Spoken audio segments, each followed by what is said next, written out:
Welcome to City News. The next steps in Ontario's enhanced vaccine passport system began today with the rollout of your very own QR code, along with the Verify Ontario app that will be used by bars, restaurants, movie theaters, arenas, and other settings that require proof of vaccination. Tonight, we have everything you need to know. Now, this was also the Premier's first big public appearance in the last few weeks, and he was grilled on several issues, including the lifting of capacity limits on the big venues, but not the smaller businesses.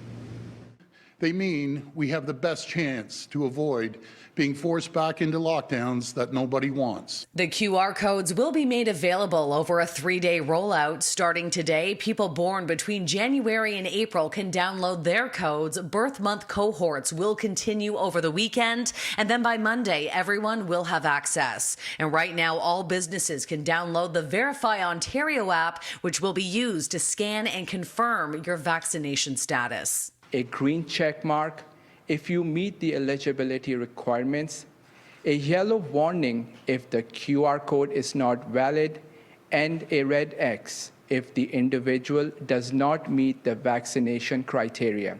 But what the QR codes can't do at the moment is verify someone's medical vaccine exemption. Well, the issue really is that we can only put information into the QR code that's already in the COVAX system, and the medical exemptions aren't in the COVAX system yet.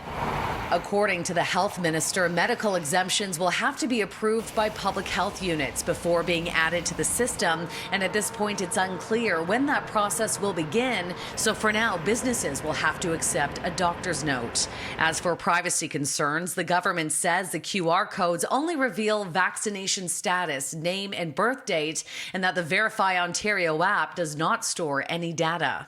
Now, we haven't seen much of the Premier since September, and today he was grilled on his decision to lift capacity limits on the bigger sports and entertainment venues while leaving restrictions on smaller businesses like gyms and restaurants.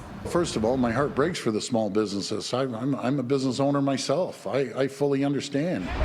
And City News was the first to report that the government partnered with Maple Leaf Sports and Entertainment to develop the Verify Ontario app, something Queen's Park reporter Richard Southern asked the Premier about. Sir, did MLSE get any preferential treatment here? I'll tell you right now, absolutely not. That's a 100%. We had the consensus with the Chief Medical Officer of Health.